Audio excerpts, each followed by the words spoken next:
Hello दोस्तों, banking bro channel में आपका स्वागत है। आज मैं क्या करूंगा, एसबीआई क्लर्क और पीओ का ठीक प्रीलिम्स लेवल का इंपॉर्टेंट क्वेश्चन कराने जा रहा हूँ। किसका? अरिथमेटिक का क्वेश्चन कराऊंगा। ठीक। अभी क्या है, अभी पीएस आरआरबी पीओ और क्लर्क का मेंस का मेरा एग्जाम था। ठीक। इसलिए मैं क्लासेस नहीं ले पा रहा था। ठीक। अभी क्या है, मैं एसबीआई क्लर्क और पीओ का नोटिफिकेशन अक्टूबर के लास्ट और नवंबर के फर्स्ट वीक तक आ ही जाएगा। तो इसका क्या है, मैं अच्छे से आपको प्रिपरेशन करा दूंगा। ठीक। तो सबसे पहले टाइम वेस्ट ना करते हुए क्वेश्चन नंबर वन पे आते हैं। क्वेश्चन नंबर वन पे क्या बोल रहा है कि ट्रेन ए और ट्रेन बी द्वारा एक सिग्नल को पार करने में लिया गया समय क्रमशः 5 सेकंड और 6 सेकंड है। ट्रेन ए की गति का ट्रेन बी की गति का अनुपात हमको ज्ञात करना है। ठीक। ए का स्पीड और बी का स्पीड क्या है, इसके रेशियो हमको निकालना है।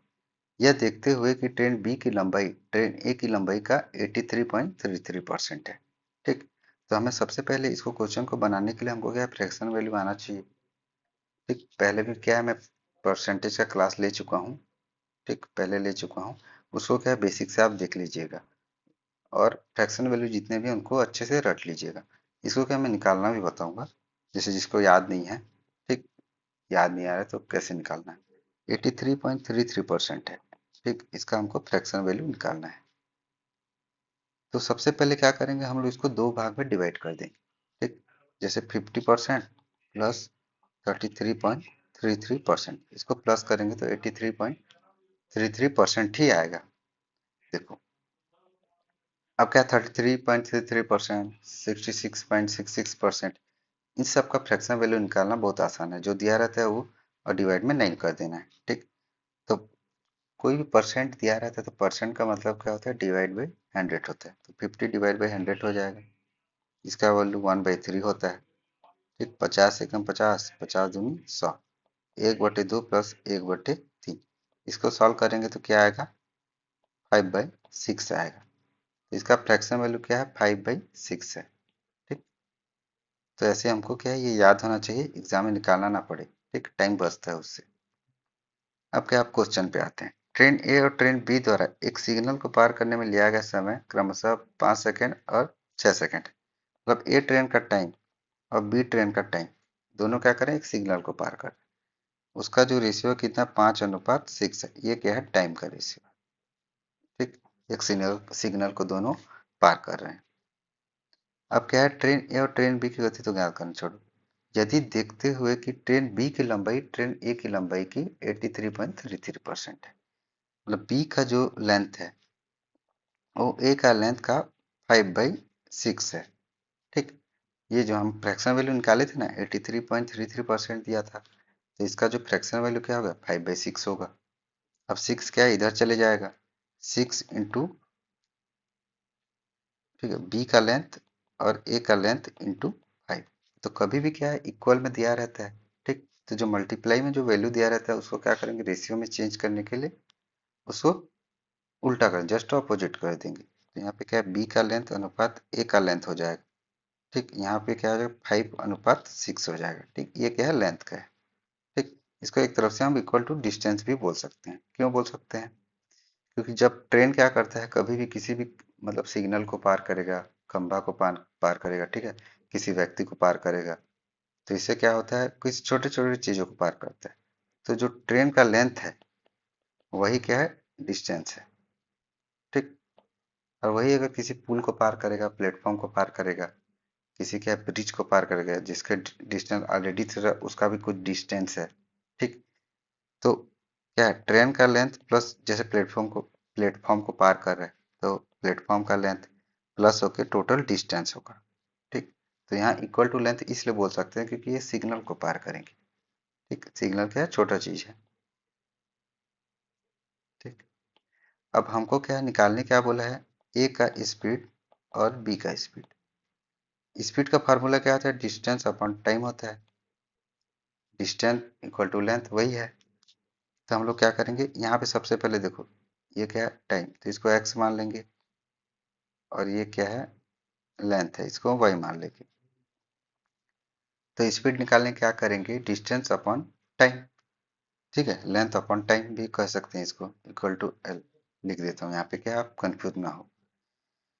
तो इसका लेंथ क्या है, देखो ए का लेंथ क्या है 6y, ठीक, और टाइम क्या है, क्योंकि स्पीड निकालना है, डिस्टेंस अपॉन टाइम होता है, तो ए का टाइम कितना है 5x।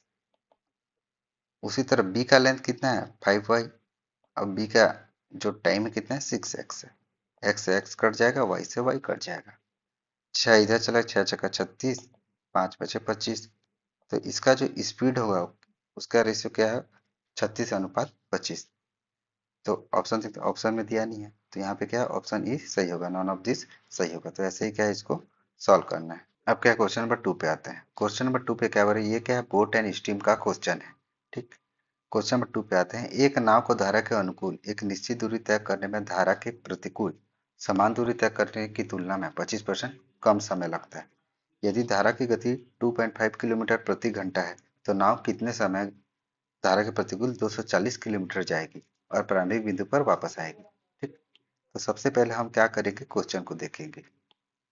क्वेश्चन को देखेंगे, एक नाव धारा के अनुकूल एक निश्चित दूरी तय करने में धारा के प्रतिकूल समान दूरी तय करना, मतलब दोनों क्या है एक समान दूरी को तय कर रहे हैं, तय करने की तुलना में 25% कम समय लगता है। हम लोग बोल सकते हैं कि डाउन स्ट्रीम में जो टाइम लगता है, ठीक, अप स्ट्रीम होता है कि डाउन स्ट्रीम होता है, ठीक। इसका क्या है, मैं बेसिक क्लास आपको पहले भी बोट एंड स्ट्रीम का बता चुका हूँ, तभी क्या है मैं डायरेक्टली क्या है ये मान के चल रहा हूँ, आपको बेसिक थोड़ा बहुत आता है, ठीक। जिनको नहीं आता क्या करना, मेरा बेसिक वाला क्लास को देख लेना। एक नाव धारा के अनुकूल, ठीक है, तो डाउन स्ट्रीम, ठीक है, डाउन टाइम क्या होता है, अब टाइम की तुलना में 25% कम है। 25% का जो फ्रैक्शन वैल्यू क्या होता है 1/4 होता है, ठीक। इससे कम है मतलब एक कम करेंगे तो 3/4 हो जाएगा। तो क्या है डाउन स्ट्रीम टाइम जो है अप स्ट्रीम टाइम से क्या 25% कम है, मतलब डायरेक्ट 3/4 से मल्टीप्लाई कर देंगे इसको। इनमें कुछ सोचना नहीं है, डायरेक्ट मल्टीप्लाई कर देना। डाउन का टाइम, अप का टाइम, इसका रेशियो, और रेशियो निकालने का क्या करते हैं जस्ट अपोजिट करते हैं। सबसे पहले क्या है इसको इधर ले जाएंगे 4 को, तो 4 इधर आ जाएगा, ठीक। हम पहले ही बता चुका हूँ जब भी क्या है इक्वल को हम इक्वल में दिया रहेगा उसको रेशियो में हमको चेंज करना है, जस्ट अपोजिट कर देंगे, 3:4 हो जाएगा। ये क्या है टाइम, टाइम का रेशियो हमको मिल गया, ठीक। अब आगे क्वेश्चन में क्या बोल रहा है कि यदि धारा की गति 2.5 किलोमीटर प्रति घंटा है, धारा मतलब करंट, धारा को क्या है मैं करंट से लेता हूँ, ठीक है, करंट मांगता हूँ, 2.5 किलोमीटर पर आवर है, ये क्या है करंट की वैल्यू है, ठीक। तो नाव कितने समय में 240 किलोमीटर क्या प्रतिकूल जाएगी और फिर वापस भी आएगी, तो उसको टोटल कितना समय लगेगा, ठीक। तो देखो सबसे डाउन टाइम, अब अप टाइम हमको रेशियो 3:4 दे चुका है, ये क्या है टाइम का रेशियो है, ये हमको पता चल चुका है। अब हम क्या करेंगे, एक चीज आपको बता देता हूँ कि जब भी डिस्टेंस सेम होगा, यहाँ पे देखो निश्चित दूरी बोली है, ठीक, मतलब एक ही दूरी को क्या है दोनों, मतलब एक नाव क्या कर रही है, एक निश्चित दूरी तय कर रही है, फिर उसी दूरी को क्या वापस भी आ रही है, मतलब सेम दूरी, जाते टाइम भी सेम दूरी को कवर कर रही है और आते टाइम भी कर रही है। तो जब भी डिस्टेंस सेम रहता है तो स्पीड जो है डायरेक्टली प्रोपोर्शनल टू टाइम हो जाता है, मतलब हम ये बोल सकते हैं कि जब टाइम ज़्यादा होगी तो स्पीड कम होगी, ठीक। टाइम ज़्यादा लगेगा मतलब स्पीड कम होगी तो टाइम ज़्यादा लगेगा, स्पीड ज़्यादा होगी तो टाइम कम लगेगा, दोनों क्या है एक दूसरे के अपोजिट होंगे। तो रेशियो में ऐसे होंगे तो हम स्पीड जैसे डाउन स्ट्रीम स्पीड निकालना है अप स्ट्रीम स्पीड निकालना है, तो हम लोग क्या करेंगे जस्ट इसका क्या है टाइम का अपोजिट कर लेंगे, तो ये क्या है 4:3 हो जाएगा, ठीक। ये क्या हमको स्पीड का हमको रेशियो मिल गया, इतना मिल गया। अब उसके बाद क्या है हमको टोटल टाइम निकालना है, ठीक, टोटल टाइम निकालना है, मैं इसको एक्स मान लेता हूँ, ठीक। हमको करंट का वैल्यू दिया है, तो करंट का जो वैल्यू होता है मतलब एक फॉर्मूला होता है, वो क्या होता है down stream minus up stream divide by 2, ये फार्मूला होता है। बोर्ड का फार्मूला क्या होता है down stream plus up stream divide by 2, ठीक, ये दोनों फार्मूले होते हैं। ये फार्मूला क्या है बेसिक क्लास में बताया हूँ, ठीक। तो इसका वैल्यू हम लोग क्या करेंगे, सबसे करंट का वैल्यू दिया है तो हम लोग ये वाला फार्मूला में पुट करेंगे। अब इसको मिटा देते हैं, बोर्ड वाला फार्मूला की जरूरत नहीं पड़ेगी, ठीक।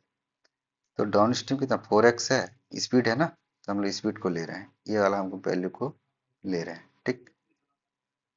और ये क्या है 3x हो गया डिवाइड बाई 2 होगा, ये किया करंट का वैल्यू 2.5 किलोमीटर पर आवर के बराबर है, तो x का वैल्यू कितना आ जाएगा 5 आ जाएगा, यहाँ पे सॉल्व कर देंगे तो ठीक। अब x का वैल्यू भी यहाँ पुट कर देंगे, तो डाउन स्ट्रीम स्पीड कितना आ जाएगा, 20 किलोमीटर पर आवर आ जाएगा। ठीक। और अप स्ट्रीम स्पीड कितना आ जाएगा, 15 किलोमीटर पर आवर आ जाएगा। इतना हम सॉल्व कर लेंगे। अब आगे क्वेश्चन में क्या बोल रहा है कि टोटल हमको क्या निकालना है, टाइम निकालना है। ठीक। कितना, 240 किलोमीटर क्या है, एक बार प्रतिकूल में जाएगा, मतलब अप स्ट्रीम में जाएगी स्पीड में, और डाउन स्ट्रीम स्पीड में वापस आएगी। ठीक। और 240 किलोमीटर ही जाएगी, मतलब 240 किलोमीटर जा रही है, हमको टाइम निकालना है। तो टाइम का जो फार्मूला था वो डिस्टेंस अपॉन स्पीड होता है। ठीक। टोटल टाइम निकालना है, तो डिस्टेंस कितना 240 है, एक बार क्या प्रतिकूल में जा रही है, मतलब धारा के अपोजिट जा रही है। तो धारा के अपोजिट कितना निकाल, धारा के अपोजिट कितना 15 निकाले थे, फिर प्लस करेंगे क्योंकि दोनों का टाइम को प्लस करना है। ठीक। तो डिस्टेंस कितना 240 ही रहेगा, और स्पीड कितना हो जाएगा 20 हो जाएगा। ठीक। इस दोनों को प्लस कर देंगे, 15 को 15 छक्के 90, 0 0 कट गया, 12 दूनी 24, 16 प्लस 12 कितना हो जाएगा 28 आवर। जो टाइम है टोटल कितना लगेगा, 28 घंटे लगेंगे। ठीक। तो यहाँ पे क्या है, ऑप्शन बी सही होगा। तो ऐसे ही क्या है, इसको सॉल्व करना है। अब क्या है, क्वेश्चन नंबर 3 पे आते हैं। क्वेश्चन नंबर 3 पे क्या बोल रहा है, ये क्या है, मिक्सचर के क्वेश्चन है। तो क्वेश्चन नंबर 3 पे क्या बोल रहा है, दूध और पानी के 150 लीटर मिश्रण का अनुपात क्रमशः 8:7 है।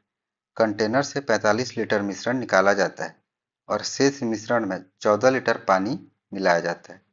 परिणामी मिश्रण में पानी की मात्रा ज्ञात कीजिए। ये क्या है, बहुत इजी लेवल का क्वेश्चन है। जैसा जैसा क्वेश्चन में दिया है वैसा वैसा क्या है, सॉल्व करते जाएंगे। बहुत ही इजी इजी क्वेश्चन है ये, 30 सेकंड से भी कम टाइम में बनाने वाला क्वेश्चन है। तो सबसे पहले देखते हैं कितना दिया है। जो टोटल जो मिक्सचर है, ठीक, वो मिल्क एंड वाटर का, वो कितना दिया है, 150 लीटर दिया है। ठीक। और जो मिल्क एंड वाटर का जो रेशियो है वो 8:7 है, मतलब इसी अनुपात में मिल्क एंड रेस क्या है, वाटर है। तो इसको क्या समझाने के लिए मैं इसको x मान लेता हूँ। ठीक। तो 8x प्लस 7x कितना हो जाएगा, 15x हो जाएगा। ठीक। तो 15x ही क्या है, 150 के बराबर है, क्योंकि टोटल मिक्सचर है। ठीक। तो 15 कम 15, तो x का वैल्यू कितना आ जाएगा, 10 आ जाएगा।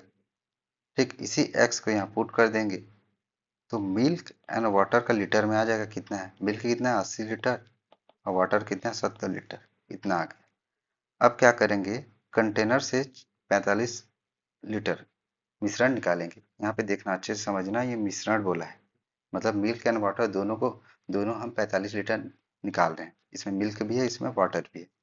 लेकिन ये चीज़ ध्यान देना कि इसमें जो भी कंटेनर स्टार्टिंग में देखो 150 लीटर था, और उसमें मिल्क एंड वाटर का जो रेशियो है 8:7 है। तो स्टार्टिंग में जो रेशियो दिया रहता है उसी रेशियो से हम क्या है, मिल्क एंड वाटर को निकाल सकते हैं। कोई भी चीज़ दिया रहे उसको हम उसी रेशियो से निकाल सकते हैं। तो इसको क्या, -45 लीटर है, हम लोग निकालेंगे। माइनस इसलिए किया क्योंकि हम इसको निकाल रहे हैं। किस रेशियो से निकालेंगे, 8:7 रेशियो से। इसको जोड़ देंगे तो 15 क्या, 45 के बराबर हो गया। तो एक कितना हो गया, 3 के बराबर हो गया। ठीक। तो यहाँ पे क्या हो जाएगा, 8 या 24 हो गया। 24 के हम लीटर के हम मिल्क निकाल रहे हैं, और 7 या 21 लीटर क्या कर रहे हैं हम लोग, वाटर निकाल रहे हैं। इसको माइनस कर देंगे, यहाँ पे कितना 9 आ जाएगा, यहाँ 4 आ जाएगा। ठीक। यहाँ 6 आ जाएगा, इस 7 में 2 का कितना का 5 आ जाएगा। इतना आ गया हम लोग। ठीक। उसके बाद क्वेश्चन में और क्या बोल रहा है कि शेष मिश्रण में, मतलब ये शेष जो बचा हुआ है, जो 56, ठीक, और 49 है, ये शेष बचा हुआ है। ठीक। जो है उसमें 14 लीटर पानी मिलाया जाता है। तो हम लोग क्या करें, 14 लीटर पानी मिला रहे हैं। यहाँ पे क्या, मिल्क के बारे में कुछ नहीं बोला है, तो हम क्या करेंगे, मिल्क में कोई छेड़खानी नहीं करेंगे। हम क्या करेंगे, 14 लीटर पानी मिलाएंगे। तो यहाँ प्लस 14 कर देंगे यहाँ। ठीक है, 9 4 13 होगा, 3 हाथ में आया, 1 4 5, यहाँ 6 हो गया। तो 63 लीटर क्या है, वाटर हो गया।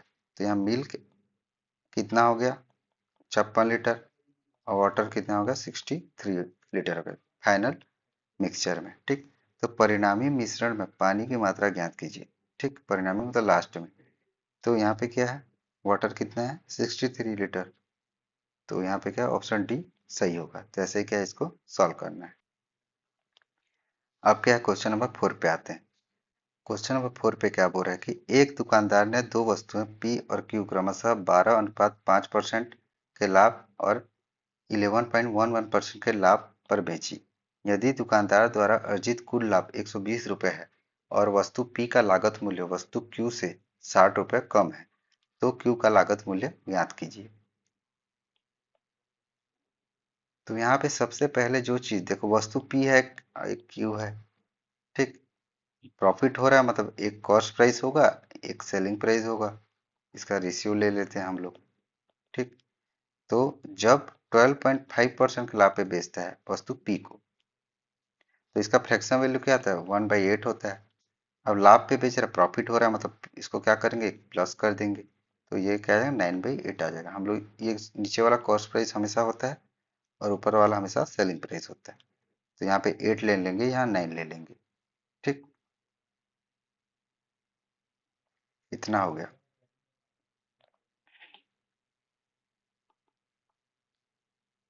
अब उसके बाद क्या है, वस्तु क्यू को क्या है 11.11% के लाभ पर बेचते हैं। तो 11.11% का फ्रैक्शन वैल्यू क्या होगा, 1/9 होता है। इसमें भी प्रॉफिट हो रहा है तो एक प्लस कर देंगे, तो ये 10/9 हो जाएगा। नीचे वाला हमेशा कॉस्ट प्राइस होता है, ऊपर वाला हमेशा सेलिंग प्राइस होता है, ठीक। तो हम लोग यहाँ पे क्या आ जाएगा, 9 आ जाएगा, यहाँ पे 10 आ जाएगा, ठीक। अब हम क्या करके, दोनों का रेशियो है तो हम लोग कुछ मान लेंगे, इसको x मान लेता हूँ, इसको y मान लेता हूँ, सेम नहीं मान मान सकते, ठीक। दोनों का कॉस्ट प्राइस अलग अलग है। अब क्या बोला है कि यदि दुकानदार द्वारा अर्जित कुल लाभ 120 रुपये है, टोटल प्रॉफिट 120 रुपये है, तो पी वस्तु को बेचने पर जो प्रॉफिट है वो कितना आएगा। प्रॉफिट क्या होता है, selling price minus cost price होता है। तो हम लोग क्या करेंगे, 9x माइनस 8x कर देंगे, इसका वैल्यू क्या है, 1x आ जाएगा, ठीक। और फिर क्या है, क्यू का जो प्रॉफिट है, ठीक, वो क्या होगा, इसका भी selling price minus cost price करेंगे, ठीक। ये फॉर्मूला होता है। तो 10y minus 9y is equal to 1y हो जाएगा, ठीक। अब इन दोनों के प्रॉफिट को प्लस करेंगे, तब जाके हमको क्या है, 120 मिलेगा। क्वेश्चन में वही बोल रहा है ना, यहाँ पे दुकानदार द्वारा अर्जित कुल लाभ कितना है, 120 रुपये है। तो यहाँ पे क्या हो जाएगा, x प्लस वाई हो जाएगा इक्वल टू 120 हो जाएगा। यहाँ पे क्या हमको एक इक्वेशन मिल गया, ठीक। अब उसके बाद क्या करेंगे कि वस्तु P का लागत मूल्य वस्तु Q से 60 रुपये कम है, ठीक है। P का जो कॉस्ट प्राइस है वो Q के कॉस्ट प्राइस से क्या है, 60 रुपये कम है, ये बोलना चाहता है। इससे भी हम एक इक्वेशन निकाल लेंगे। P का कॉस्ट प्राइस कितना है, 8x है, ठीक। ये किसके बराबर है, Q के कॉस्ट प्राइस से माइनस 60 के बराबर है। तो Q का कॉस्ट प्राइस कितना है, 9y है। इससे हम 60 माइनस कर देंगे, ठीक। 8x को उधर ले जाएंगे, 9xy को इधर 60 को इधर ले आएंगे, ठीक। तो 9y minus 8x is equal to 60। यहाँ पे क्या है, इक्वेशन दूसरा आ गया, ठीक। अब क्या है, इस इक्वेशन को, ठीक है, x और y का वैल्यू निकालेंगे दोनों इक्वेशन से। इस इक्वेशन में, ठीक, इस इक्वेशन में हम लोग क्या करेंगे, x और y का शॉर्ट ट्रिक निकालने का मैं एक तरीका बताऊंगा। जैसे यहाँ पे क्या है, इक्वेशन 2 को पहले लिख लेता हूँ। यहाँ पे क्या है, 9y minus 8x is equal to 60। यहाँ पे क्या है, y plus x is equal to 120, ठीक। इसको क्या नॉर्मल भी सॉल्व कर सकते हैं, लेकिन मैं एक ट्रिक बताऊंगा। सबसे पहले क्या करेंगे, हम राइट से इधर जाएंगे, ठीक। राइट से हम क्या करेंगे, तिरछा जाएंगे, ठीक है। ये देखो, राइट से इधर गए, ठीक। इसको पहले मल्टीप्लाई करेंगे। हम ये वाला वैल्यू को छोड़ देंगे सबसे पहले, स्टार्टिंग का। ये शॉर्ट ट्रिक है, इसको रट लेना, ठीक। कहाँ से क्या आया, कैसे आया, उसको थोड़ा सा देख लीजिएगा, ठीक। इसको छोड़ देंगे सबसे पहले। उसके बाद 12 को इससे मल्टीप्लाई कर देंगे। साइन भी लेना है ना, ये चीज ध्यान रखना है। यहाँ पहले माइनस है तो पहले माइनस को भी लेंगे। 12×8 = 96, 960 हो जाएगा माइनस में, ठीक। उसके बाद फिर माइनस कर देंगे। उसके बाद क्या करेंगे हम लोग, अब लेफ्ट से जाएंगे ऊपर की तरफ, ठीक, तिरछा जाएंगे। यहाँ पे प्लस प्लस साइन है, ठीक। तो यहाँ पे क्या आ जाएगा, 60 आ जाएगा, ठीक। अब उसके बाद क्या करेंगे, नीचे आएंगे, ठीक। नीचे आएंगे, डिवाइड बाइड कर देंगे, ठीक। अब क्या कर देते हैं, अब क्या करेंगे, इसको छोड़ेंगे, ठीक। जो इक्वल के उधर दिया है उस वैल्यू को हम स्किप करेंगे, ठीक। अब इसको क्या करेंगे, पहले क्या करेंगे, लेफ्ट से राइट पहले लिखेंगे, ठीक। तो यहाँ पे क्या है, -8 हो जाएगा। ठीक, यहाँ पे 1 1 है ना, ये चीज़ को समझना। यहाँ कुछ नहीं दिया है मतलब 1 1 है। ठीक, हमको साइन साइन को नहीं, उसको नहीं लेना है, जैसे एक्स वाई या ए बी जो भी माने रहेंगे उसको हमको नहीं लेना है, उसके पहले वाले वैल्यू को लेना है।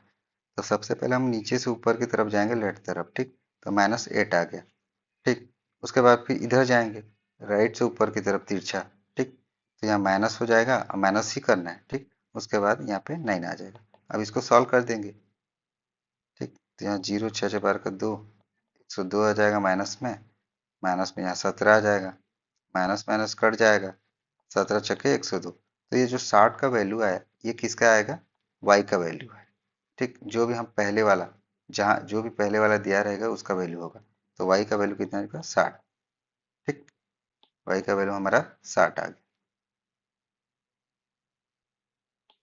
अब वाई का वैल्यू 60 आ गया तो हम लोग क्या है, यहाँ पुट कर देंगे। ठीक, लेकिन सबसे पहले क्वेश्चन में हम देख लेते हैं कि क्यू का कॉस्ट प्राइस पूछा है। तो कॉस्ट प्राइस क्या है, क्यू क्यू का जो वैल्यू वाई में ही दिया है। तो हम लोग क्या है, यहाँ पे पुट करने की जरूरत नहीं है, हमको एक्स का वैल्यू निकालने बोलता। जैसे पी का अगर कॉस्ट प्राइस या सेलिंग सेलिंग प्राइस निकालने बोलता, तो हम वाई का एक्स का वैल्यू निकालते, लेकिन वो पूछा नहीं है हमसे। ठीक, तो हम लोग क्या करेंगे, वाई का वैल्यू सीधा क्या करेंगे, क्यू के कॉस्ट प्राइस पे रख देंगे। तो क्यू का जो कॉस्ट प्राइस है वो कितना है, 9 वाई। तो 9 × वाई का वैल्यू कितना, 60, 9 × 54 540 आ गया। ऑप्शन में दिया है क्या, नहीं दिया। तो ऑप्शन ई क्या होगा, सही होगा। ऐसे ही क्या है, इसको सॉल्व करना है। अब क्या, क्वेश्चन नंबर 5 पे आते हैं। क्वेश्चन नंबर 5 पे क्या बोल रहा है कि एक दुकानदार ने एक फुटबॉल 1825 रुपए में बेची और उसे 27% की हानि हुई। फुटबॉल की मूल कीमत पर 39, ठीक है, सॉरी 29% का लाभ के लिए उसे फुटबॉल को किस कीमत पर बेचना चाहिए। यहाँ पे क्या बोल रहा है कि एक दुकानदार ने एक फुटबॉल को 1825 रुपए में बेची, मतलब सेलिंग प्राइस क्या है इसका, 1825 है एक फुटबॉल। ठीक, बेचना मतलब सेलिंग प्राइस। और उससे 27% की हानि हुई, मतलब लॉस कितना होगा, 27% का हो रहा है। ठीक, तो 27%, इसका फ्रैक्शन वैल्यू क्या होगा, 27/100 हो जाएगा। परसेंट मतलब क्या होता है, डिवाइड बाई 100 होता है। अब इसमें क्या है, लॉस हो रहा है मतलब माइनस हो रहा है। ठीक, माइनस हो रहा है तो यहाँ पे क्या क्या 73 आ जाएगा, डिवाइड बाई 100 आ जाएगा। ये इसका कॉस्ट प्राइस होगा, ये इसका सेलिंग प्राइस हो जाएगा। ठीक, क्योंकि यहाँ पे लॉस हो रहा है इसलिए माइनस कर रहे हैं। तो यहाँ पे कॉस्ट प्राइस कितना आ जाएगा, 100 मान लेते हैं, एक्स मान लेते हैं। ठीक, और सेलिंग प्राइस कितना आएगा, 73x मान लेते हैं। ठीक, अब यहाँ पे क्या देखो, 1825 रुपये में बेचा, मतलब सेलिंग प्राइस का 73x है, यही क्या 1825 के बराबर है। ठीक, तो x का वैल्यू कितना हो जाएगा, 1825 डिवाइड बाई 73 हो जाएगा। अब इसका टेबल क्या है, 25 से कट जाएगा। ठीक है, 25 से अगर मल्टीप्लाई करेंगे तब 1825 आएगा। ठीक, देख लें, देखो 7 7 14 7 तिया तिया मतलब ज्यादा हो जा रहा है, तो सीधा दूनी ले लेंगे। ठीक, तो 3 दूनी 6 7, 7 दूनी 14, 182 क्या है इसमें, 6 6 दूनी 12, यहाँ 36, यहाँ पे 5 आ गया। ठीक, उसके बाद 73 पचे कितना हो जाएगा, 2 तिया 6, 2 6 के बाद 2 5 10, 65 हो जाएगा। ठीक, तो ऐसे ही क्या इसको सॉल्व करना है। तो यहाँ पे वैल्यू कितना आ जाएगा, 25 आ जाएगा। तो x का वैल्यू कितना आ गया, 25।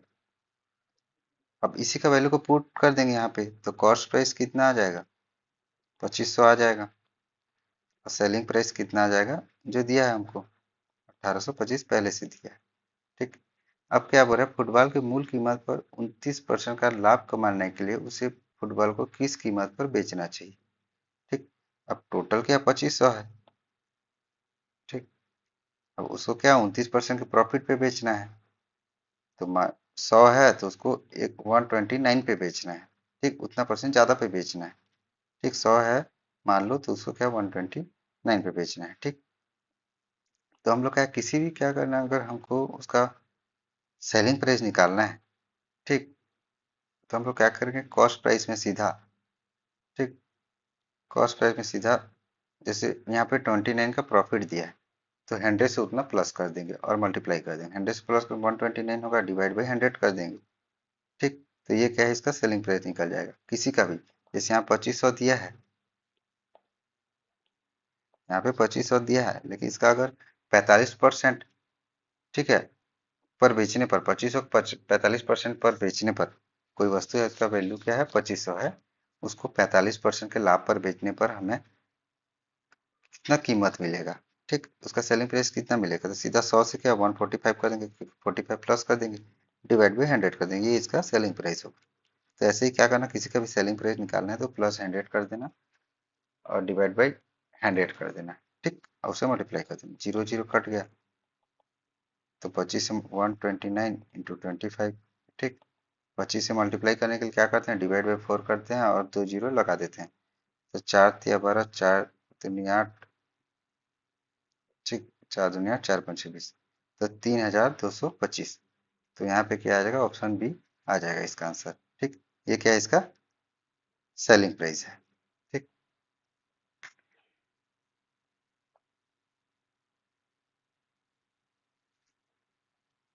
अब क्या है, क्वेश्चन नंबर 6 पे आते हैं। क्वेश्चन नंबर 6 क्या है, ये एज का क्वेश्चन है, ठीक। अभी की वर्तमान आयु मयंक की वर्तमान आयु के अनुपात 3:5 है। यदि 9 वर्ष के बाद अभी और 7 वर्ष बाद मयंक की औसत आयु, ठीक, मयंक की वर्तमान आयु के बराबर होगी, तो मयंक की वर्तमान आयु ज्ञात कीजिए। बहुत इजी है, जैसा जैसा दिया है हम लोग क्या करेंगे, वैसा वैसा हम सॉल्व करते जाएंगे। तो देखो यहाँ अभी को ए ले लेता हूँ, मयंक को एम ले लेता हूँ, इनके एज का वर्तमान 3x मान लेता हूँ, इसको क्या मतलब 5x मान लेता हूँ।